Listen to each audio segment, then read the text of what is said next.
All right. Thank you, everybody, for joining. Let's jump on into the topic. This topic was hard to say the title of because it probably sounds super dry, but it's so important, about data overload and when is data, because we are in the era of data, in effect, probably have been for a long time, but particularly for this industry, I think, in the last 10 years.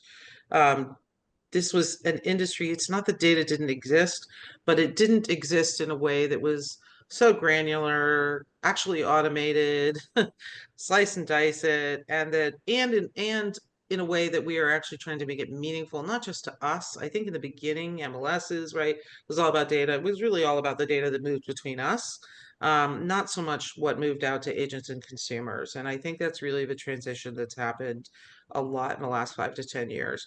And I'm probably just old enough to validate that. Okay. So our first topic to talk about, like when we talk about data overload, the first way we're going to sort of structure this masterclass is what is the life cycle of a transaction? Let's start to like see if we can agree on that base of the lifestyle of a transaction.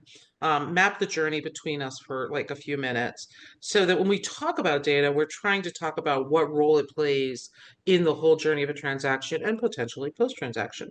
So pre and post, really.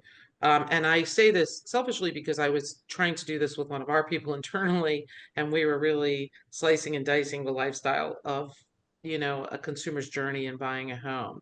So I'll go around and ask if anybody wants to kick this off and has any ideas and has looked at this, or else I'll tell you what I think is the lifestyle, and you can all shred me. Anybody though has done this before and has thought about this that The wants to life jump in? cycle of the transaction, is that what you Yeah. mean? Yeah. Yeah, certainly. I mean, Like a as home buyer's journey, not just the transaction, like, right? Yeah, yeah, yeah. So I think a lot of times that data overload could come in that beginning stage, right? Meaning exactly. you're over, analyzing a lot of the things. And sometimes the consumer doesn't need all of that data, right? Sometimes it can just be too much. So in the beginning processes, of course, they're searching for the house. That's where the MLS comes in most of the time, right? So that's why I jumped in, is because that's part of what we do. On the beginning side of that transaction is searching for a house or listing the house, either way. And I think the first phase, though, you're right, Paula, and that's of course why the MLS is never going anywhere. And frankly, it's probably roles only really going to grow. It's not going anywhere. It can't. I literally gave this class to some internal people. It can't. It's too important. But I'm talking about like, let's talk like phase number, I think, is some of the looky-loos. It's all the people going to their neighbors' open houses. It's what we were just talking a second ago. It's about looking at what was the term you just used? Last, just of course went out of my head. But it's thinking about the value of your own home, the not for sale listings, the not for sale properties, right? It's like you're looking at your house, you're tracking the valuation, you're looking at what your neighbor's house, even if you think you might sell in 5 years. The first phase in my mind are look what I kind of think of as, Research, yes, looky loos, research. but they're not really researching anything yet, right? They're just playing, like, right? They're playing. Or Do you? information gathering, like, Yeah, but right, not for now necessarily. They haven't right, committed. just They haven't committed. mhm. But do you guys agree that that part is so much more critical than we give value to? Go ahead, Nathan. It certainly is. I mean, see, in our industry right now, we've given everything to the consumer. The consumer can find anything they want to find on a property, about the market, Right? about the industry. They can find anything they want, to a point where it's caused a bit of a challenge for us in the industry to be able to differentiate ourselves from the other people in the marketplace. Because consumers have access to all the data that they have, consumers thinking, right, look, I know this stuff. I can do this on my own. And, all your agents, you guys are all the same. Well, now agents and in the market is going to have to find a way to differentiate yourself. We're going to have to find a way to educate those consumers that think they know everything beyond what is they think they know, but they don't know. And that's where the value of this data comes in. Because with so much data being pushed their way, it is our jobs as agents to be able to simplify that data in a better way that we can explain it to those consumers in a way it makes sense for them. Truly Okay, educating them beyond what they think they know, but they don't know. Because between ChatGPT and Google and sure. else on Well, the let's internet, not even open that can of worms. they Not, think they not know wrong everything. webinar. Right. But let me ask a question, and then I'm going to go from Simon to Celeste. But let me ask Simon a question. Um, and this is an interesting question, really, and feel free to comment on this too, Celeste. Are they learning in the looky-loo play phase And is that data and is that learning to understand the data that's being thrown at them, is that translating to when they move into a more transactional phase, when they're framing and researching more formally? So I'll ask that question to Simon first. Yeah, I mean, there's different reasons that they might be looking for data or call it information, right? It might just be curiosity. It might be getting more context around the existing home or neighborhood they're in. And so I think all of that data goes towards probably a couple things like educating themselves. But if we're in the industry and we're thinking from a somewhat biased standpoint, that information and the sources they use, the credibility of that data, how much the data is turned from data into like insight and advice, they're actually looking for trusted advisors, if you will, in the industry when they have a need for that. So I think it's really important for us to understand the consumer behavior wherever they are in the life cycle. And that might be searching, transaction, moving in, living in the home or like the property they've bought, and understanding the role that we can play in, I'll call it curating the data, taking it from data to actual insight. And then eventually, once you have that individual connection, personalizing the insight and creating insight and advice that they'll take action on that benefits us as players in the industry. Okay, So love that. buying and selling, right? I'm gonna grab a hold of the word trusted advisor. Celeste, I'm gonna turn it to you, but I'm sure that rang. We tend to think like I'm sure that rang with you as well. Like, at what point does somebody come in and become the trusted advisor, right? Whether it's a portal or a service, right? Right. I think everybody hopefully knows by now that you can't believe everything you read on the internet. And so I hope Inman picks that up. the trusted the trusted advisor is more important than they've ever been. And we live in a world where, there is data everywhere, there's information everywhere. It often conflicts with itself from different sources. How do you weed through it, and how do you, find what's relevant and what's accurate to you at the moment?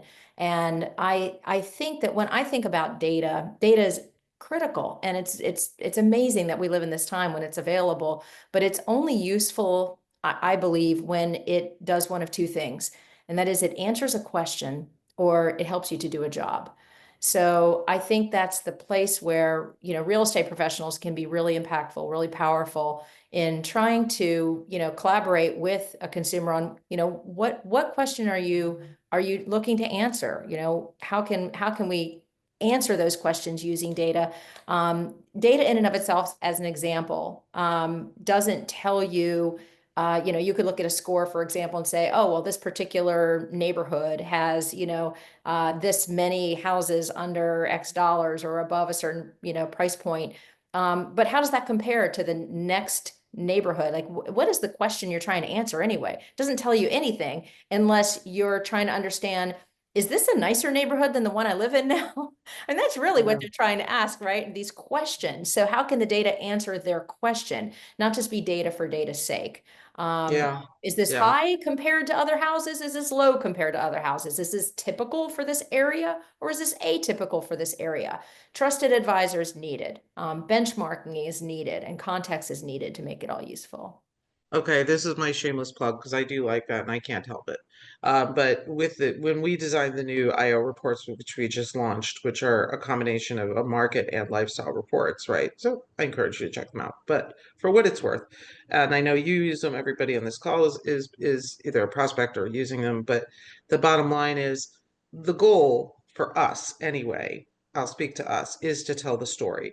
But and not and I do think the story is how does it help me make a decision as compared to my other choices. And I think that's huge.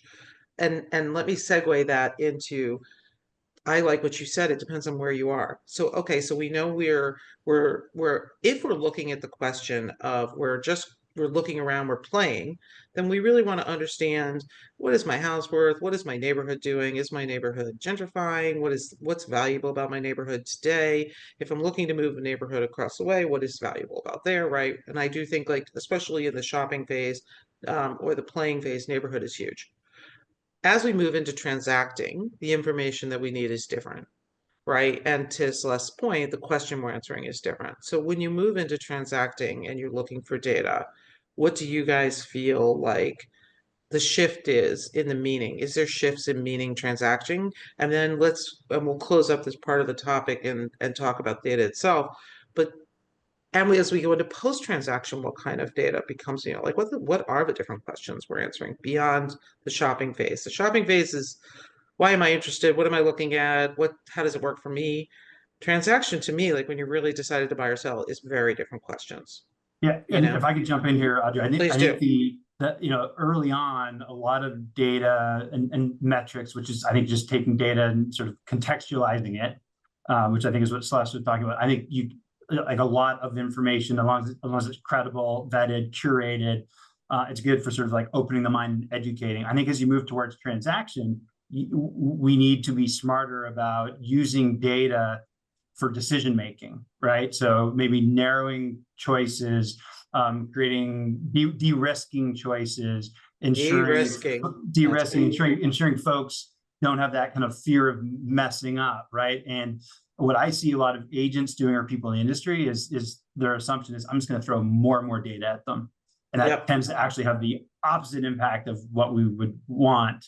The more data you give them, as opposed to kind of narrowing the decision making process and helping them through their buyer or their selling journey, it actually creates indecision, fear of messing up. So I think to your point, where you are in that life cycle, the value and the role of data and what we can do with that data, we need to think about it very differently. That's my perspective. Okay, I think that's great. And you segue, I'll go into the next section, which is really just about data, period.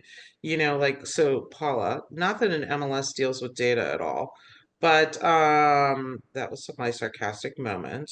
When you look at data, you guys get requests, like you are the point at which this door opens, right? I have decided to sell or buy a property. Now we've engaged the MLS, really. I mean, even though your data is part of the play process, generically speaking, this is where the MLS really starts to kick in hard. So for you guys, when you're looking at how much data to bring in or to push out, how do you decide what is too much data is meaningful? Yeah, I mean, for us, where's my reso person, right? right. Yeah, right. I mean, honestly, it could be quickly, it could be data overload in a hurry because there's so much to look at. I mean, the IO reports, right? Got those in there. We've got the normal things that were coming from Local Logic, and as far as the demographics and all those kinds of things, right? So, but also the data can help, like we talked about on our prep call, was setting the expectation. If they are a seller, setting those expectations as to what their house should be priced at. How many showings will they get? I mean, that kind of data will make a big difference coming out of the MLS. Yeah, and you feel like, okay, so maybe I'll go over to Nathan or Celeste on that. Like, I have a feeling Nathan has an opinion on this. I bet he does. I did. Go ahead, Nathan. Let it rip. Yeah, I mean, data is critical. I mean, when you're talking to a seller and helping set expectations, as Paula just said, is critically important to show, when you're looking at where the true value of a home is. Well, it's not me as the listing agent gets to pick the true value of a home. The seller certainly, unfortunately, doesn't get to do it. It's solely up to what a buyer is willing to pay. Our objective as an agent is to expose them to as many qualified buyers as possible. And it's the data that helps guide us to show us where the pool of those buyers that would otherwise be qualified to buy that home are.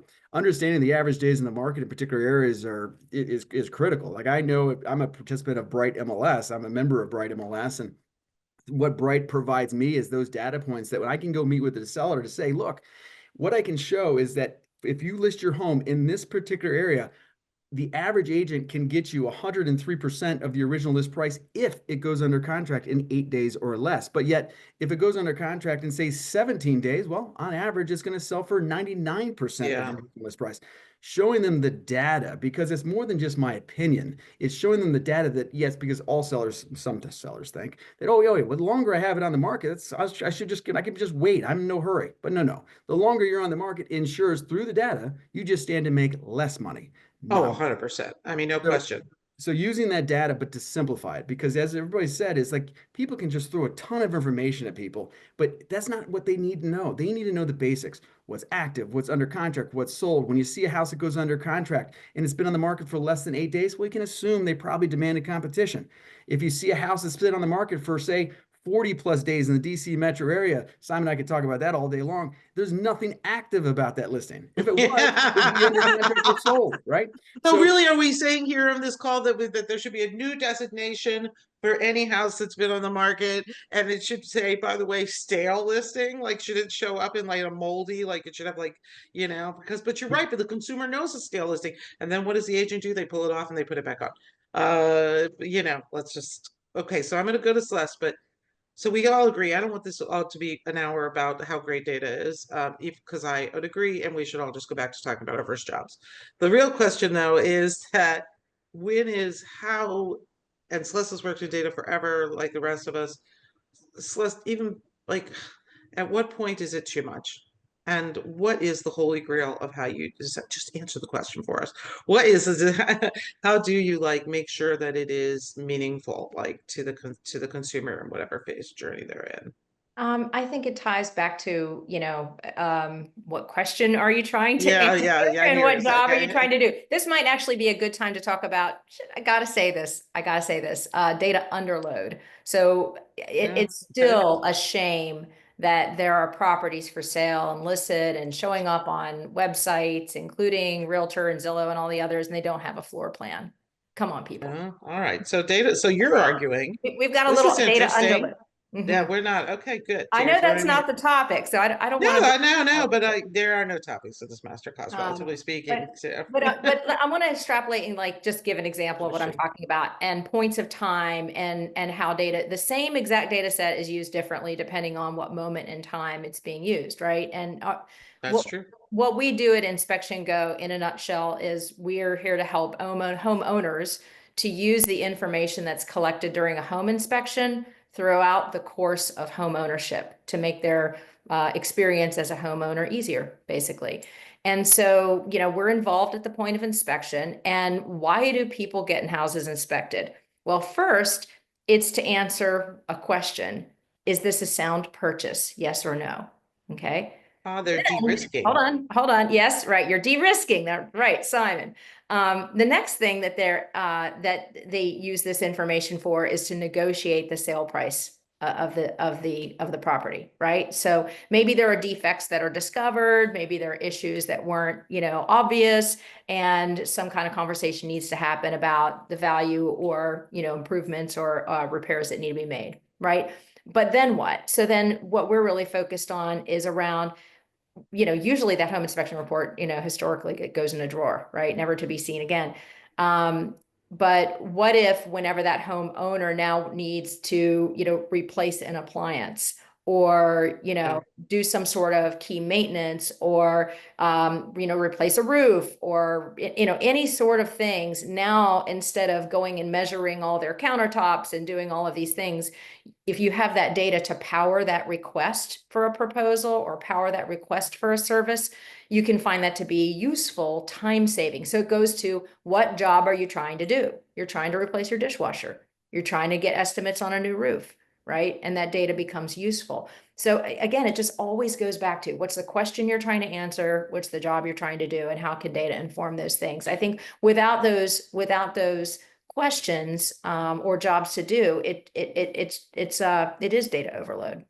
And I do know that the big push in the industry is customer for life, right? And we have certainly something Final Offer is exploring, right, as well, which and I think even the MLS, I wouldn't be surprised, Paula, if it goes a little bit more in that direction of customer for life.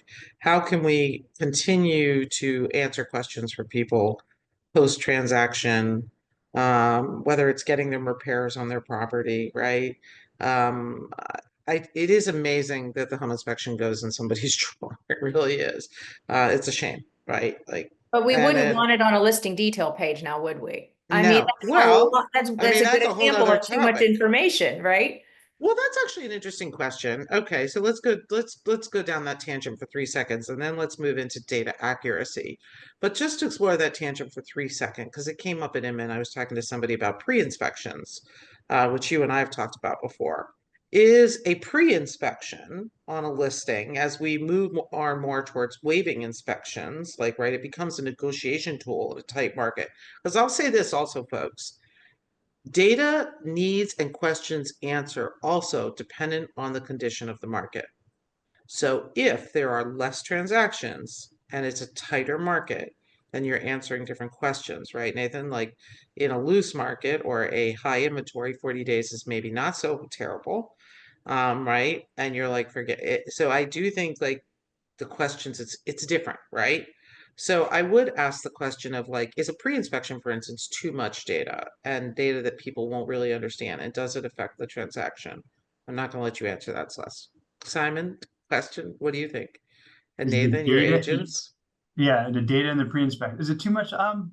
It doesn't exist too much in Yeah, our market in the DC area, I don't think. But in yeah, the other areas, it's it's increasingly prolific. yeah, I don't know. And I guess it's from whose perspective are we trying to answer that from? Because I could argue that from the agent's perspective that's supporting the would-be home buyer and the home buyers, it could be valuable if curated and used in the right way to come up with a strategy to make an offer, to better understand like how could I make an investment in this property I moved in to increase its value. So in the right hands, I think it's valuable. If it's just data for data's sake, it could have, again, I'm going to go back to broken record, opposite impact. Like you're throwing more data at them, they don't know what to do with it. Guess what's going to happen? Nothing. Like there's going to be indecision. They're going to have fear of not having enough information, not understanding what action to take next. So you need to go to the last point, like what's the job that they're trying to get done? What are they trying to get educated on the decision they're trying to make? If you can tie it to that, I think that's a great opportunity to get data. Tell the story.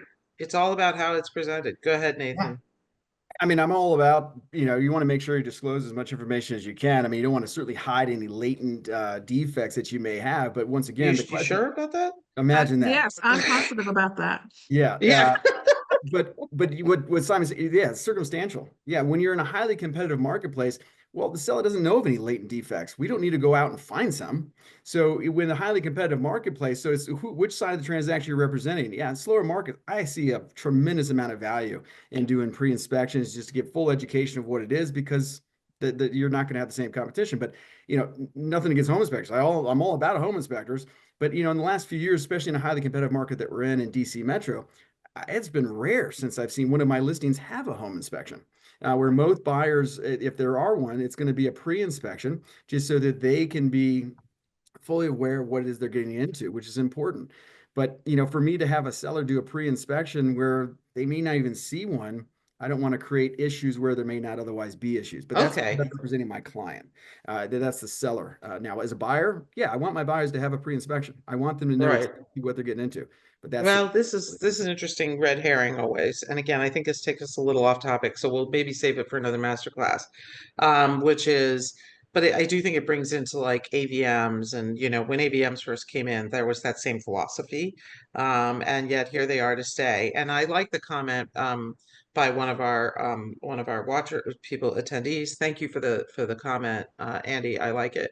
Which is, it is up to me. Even when AVMs first came out, I'll never forget when I worked for Cyber Homes, rooms full of agents who were like flipping out over estimates, right? And oh my God, you're gonna blah blah blah. And I'm like, look, at the end of the day, it's just a number on a piece of paper, so to speak, or a website.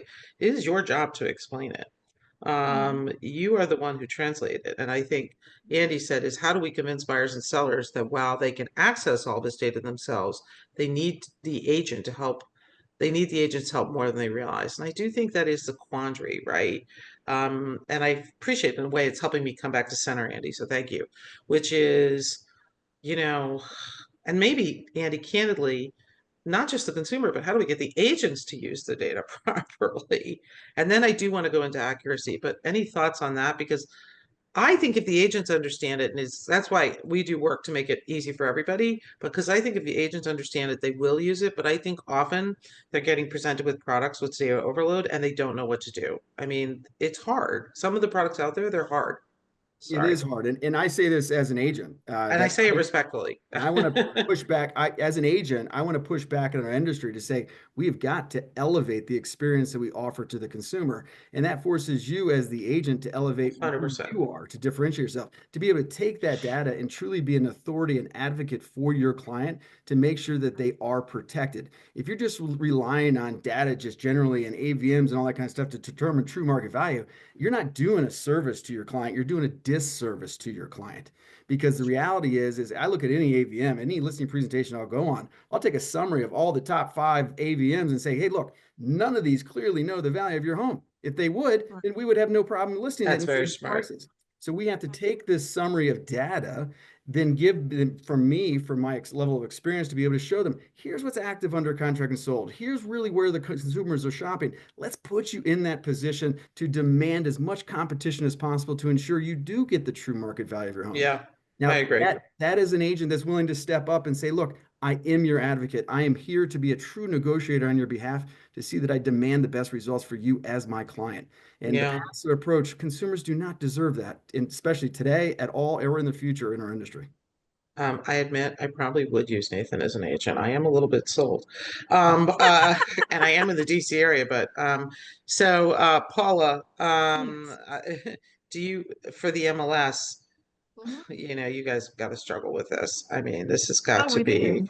Yeah, and back to the agent knowing their job and knowing what they should be doing. I can't tell you how often we actually get, well, how do I run a CMA? And I'm like, come on.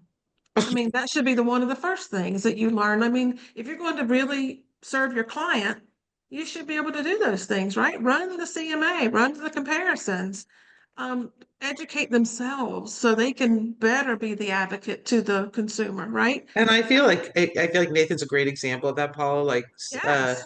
which is if you really take the time to understand, if the agent took the time to understand it first, and I think, that is why we're excited to be in the MLSs at the time at which the MLS is learning. Again, I'm sorry, that is not meant as a blow, but I really do believe that that is part of get educated, man. Right.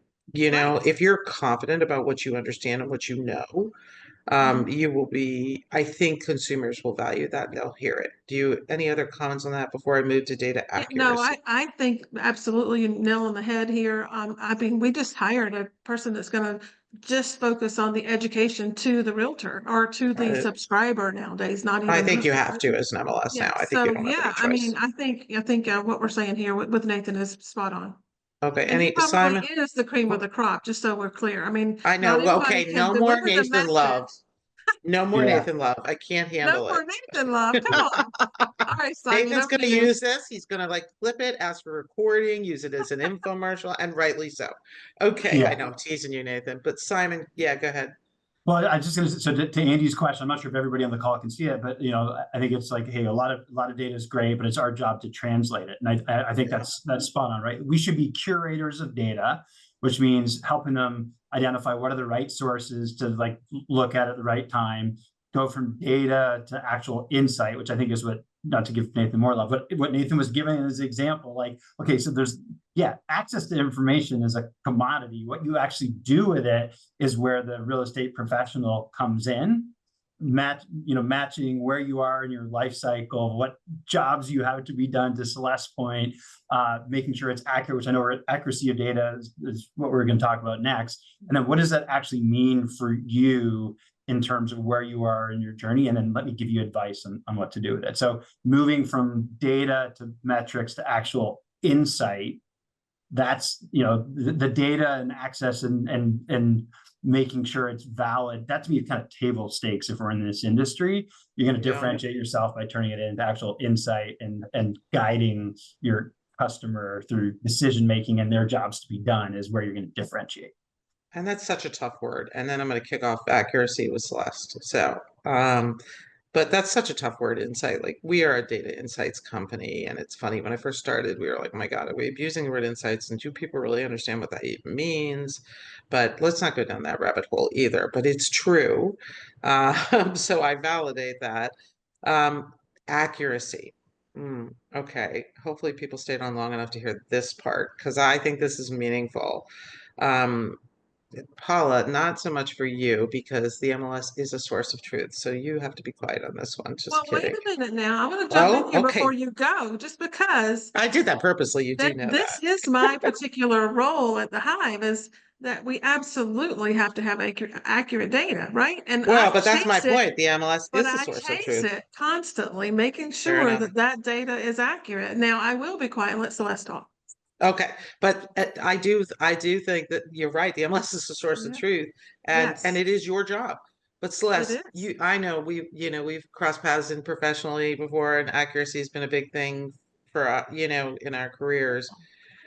Different vendors, different accuracy, and not what do you do? It's true. And I think this is where this also comes down to, I think that catchphrase we said earlier, trusted relationships, because trusted advisors, I think it's really hard for a consumer and for an agent to know, is this a good source Totally, of data or is this a bad source of data? How totally. would you know? I mean, that's why the jobs that you do, Paula, and others in your role, and probably you, Simon and Nathan, and what you're doing on behalf of your network of professionals is so important to be able to vet those things and really not double click but triple click to make sure that you're have partners and data sources that you can rely on, because if the data is incorrect, then the insights are incorrect. Right. So you think about things like I feel like I'm picking on, anyway. All right. So you think about things like square footage on a property. Agents are entering a listing into the MLS and they just leave it on the default from property records, and they don't actually modify that. And then we're advertising a property for sale that is usually underrepresenting the square footage of the home for sale. And now, what do you think AVMs are all based on, right? They're using all of that data. And so how can they all be accurate, right? So yes, I think the short thing is, yes, data accuracy is absolutely critical. None of this matters if the data is not accurate. Unfortunately, it's very, very hard to know what is real and what is not, what is accurate and what is not, just by looking online. So I think that's where you have to be working with a trusted provider. Yeah, and that takes time. I love Zillow. I'll throw up Zillow bone, where I have nothing disparaging to say about Zillow or Realtor.com or any of the portals. But my favorite question to people is whether you can't say AVM because they don't, so you say Zestimate by default. But and God loves Zillow for doing it. But even whether you go to Realtor.com, which has some great AVMs, but if you say to a consumer, do you know where that valuation has come from? Do you know how they're calculating it? Well, no, but as far as they're concerned, it's a desktop appraisal. And so I do think, Simon, I don't know if you want to comment on this, but like it is an issue for different vendors, different data. Like I do think of like having consistency in data. One thing somebody said to me yesterday is like that they do use us because they want to use us for everything. Like there's consistency in the data. They want to be careful that they're not pulling from different sources and then getting to your points list, how they interpret or derive insights, Simon, could be different. So I don't know if you want to talk about that for a second. Well, I was just yeah, the only comment I had there is it's got to you got to figure out which sources are accurate, and part of Such a being hard accurate term. right, but part of it is sort of like up to date, right? Part of the accuracy is up to date and using the most modern techniques to get it. Yeah, 100%. And so there's a bazillion places you can go and get the data. There's like absolute sources of truth, like what Paula represents, but then there's Absolutely. thousands of additional sources out there. And so being able to curate those data sources, and then again, I keep going back to this, curate the data sources to the ones that are most meaningful for your customer, your client at the right time. And know that there's always going to be some inaccuracies that could show up, and being very clear when we're sharing data with a client, which ones are fully vetted that we stand behind, and which ones are left open for interpretation, and putting their mind at ease that maybe that part of the data doesn't matter for what you're trying to do right now. This is the set of data that you need to look at right now to make your decision. Yeah, and and I start think curating it and guiding them through that. Nathan, I have a question for you. How do you, when you're sitting down and you understand the information and you're clearly speaking awfully confidently, how do you, if I say to you, Nathan, maybe I know a little more than your average person, and I say, where's that data coming from? How can you ensure the accuracy? What's your error rate? Like, how are you making people feel comfortable about the stuff you're espousing pretty confidently? Yeah, I always come from a place. I always come from a place of proof over false promises. Unfortunately, so many people use this data to provide false promises rather than backing it up with proof. To bring true trust back into our industry, I believe the only way that we can ultimately do that is through transparency. And it's the ones that are strong enough to be transparent in what it is they can do, have the ability to be truthful and give honest advice. So with Yeah. whatever data it is, whatever data I provide, that's great, but I'm also showing proof and backing it and being transparent with how I come about developing this data to be able to show them in real time how it has an impact on them. And that's what's so important about it is how does it have an impact on them? Because if it doesn't have an impact on them, it's just noise. So to Yeah. bring truth back into any relationship is through transparency, and that's just on multiple levels. But it's Yeah. bringing in the proof to it. And I do think like I'll let the MLS talk on this. But I do think like how do you guys combat accuracy issues, Paul? Besides like, I mean, what do you do to ensure because the MLS is the source of truth. It does all start there.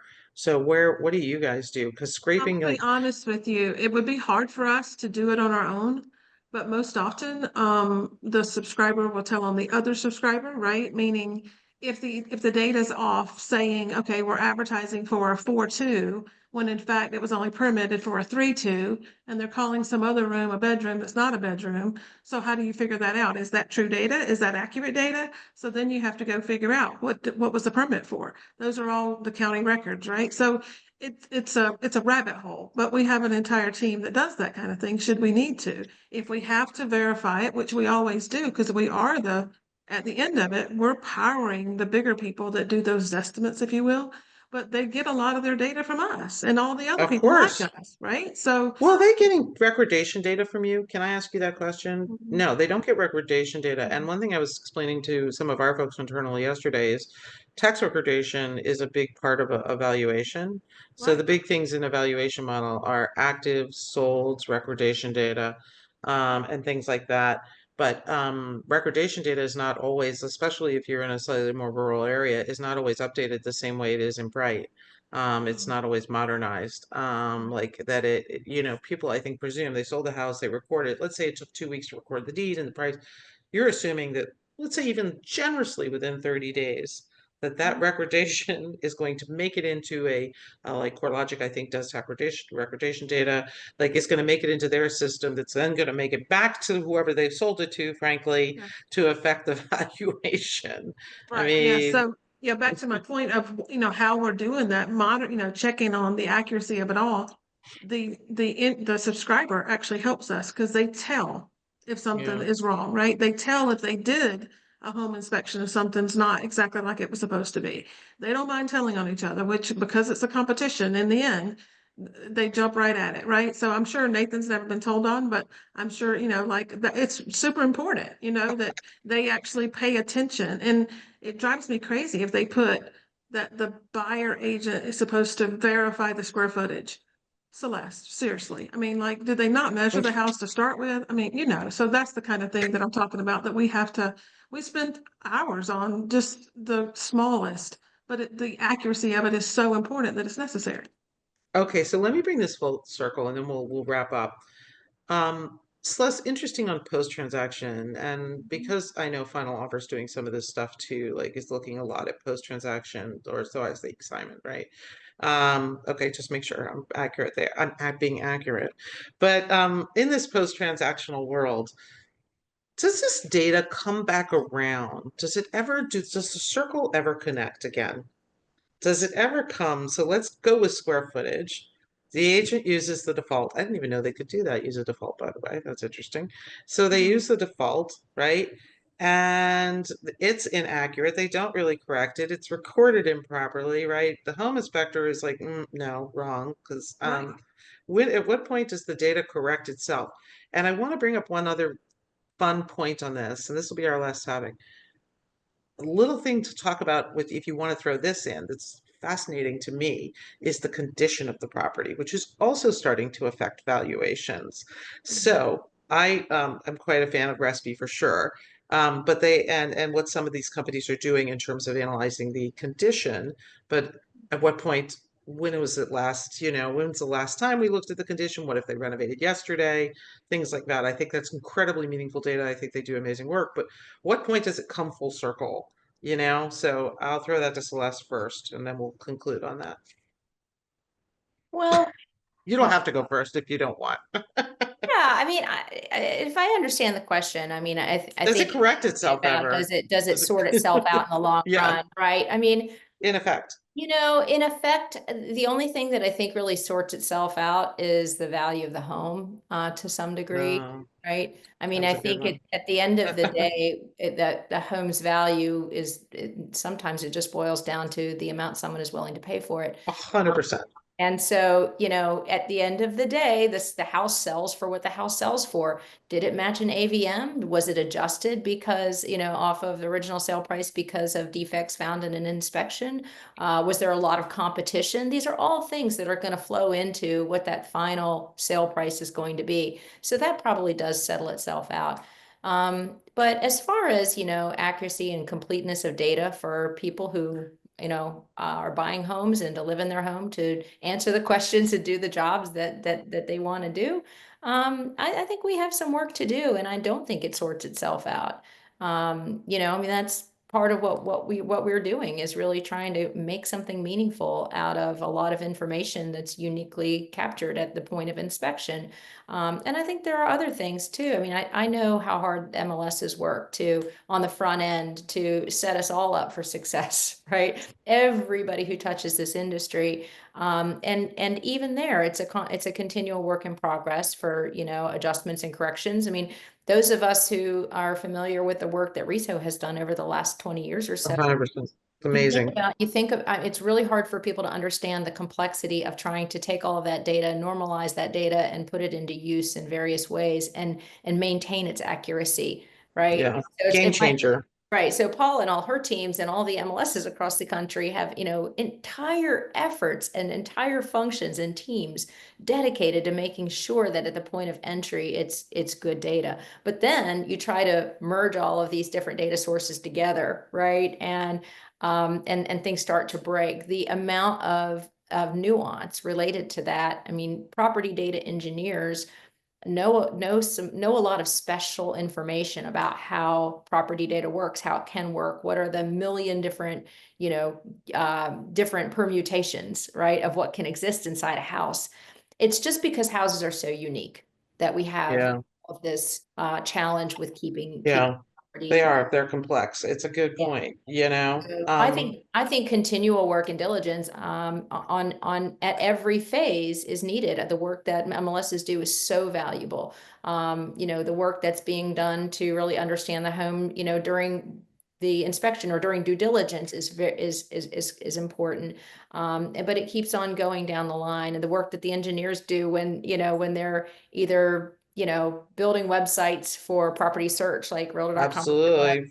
and all of that, that kind of work. I know it's ongoing. I know they're constantly refining that craft, and it's valuable and it's needed, and it has to continue.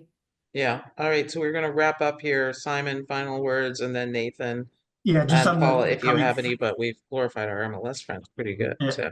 Yeah. So on the coming full circle and with data and accuracy and making decisions, I think where this all comes together is once homeowners are able and willing to provide information about their home, the experience that they're having in the home, whether that be the appliances, renovations, and I think that world is coming really quickly. There's companies out there like Homekeeper, homeowner.ai, which actually encourage brought to you by your realtor, your loan Yeah. officer, to manage your home on a platform where it's keeping real data on what's going on in your house. So then when it comes time to list it and sell, there's a whole lot more intelligence in terms of exactly what's going on and what has gone on in that home, that probably links back to the data from your original home inspection and what's changed. That might not capture like square footage and stuff like that, but it'll be a more useful and accurate set of data on the property that can then transfer into a listing that then transfers with the home to the new owner. That world's Yeah, I coming agree. really quickly. So that's just my last thought. It is the nut that the industry is trying to crack. We'll see. You know what I mean? Who does it? We'll see who gets there. And I will say this on that note. I hope all those players play together a little bit, because I don't think it's just going to be one spot for absolutely everything from start to finish. I think that's a bit of a fool's errand. I think the players will need to play together in the role in which they come into so I think it'll be, some players will be better at the first half and integrate to the second half. So I hope at what point different places are capturing different parts of information, that they play together a little bit. That they integrate those sites, you know what I mean? Like for instance, think of it this way, Simon, like if you have 10 different streaming services, it is helpful to not have to go to each one. They all hold a different viewpoint for you, but being able to go to one place to manage subscriptions or get different information is helpful. So, in my humble opinion, we're of course happy to play with everybody, but I think it's going to be tough. I would like to see it. I'd like to see everybody collaborate in that effort, is what I'm really saying. I know What as you say, the race is on, but the consumer um, is going to demand it. So whoever figures out how to collaborate and get the consumer what but they if we want. meet the consumers, are right. But if somebody catches the consumer earlier on in the transaction and somebody has the consumer later on, then to transition from one to the other and make it a more unified experience, there's nothing wrong with that, in my opinion. But you're right. It'll depend. Nathan, and Paula, final words. Yeah, when it comes to data, everybody's seeking truth. That's what the consumers are demanding. They're demanding truth, and real truth is going to come only through transparency. And I'm not meaning to plug Final Offer, but as an agent, what other agents are doing, why they're attracted to Final Offer is because that transparency is exposed.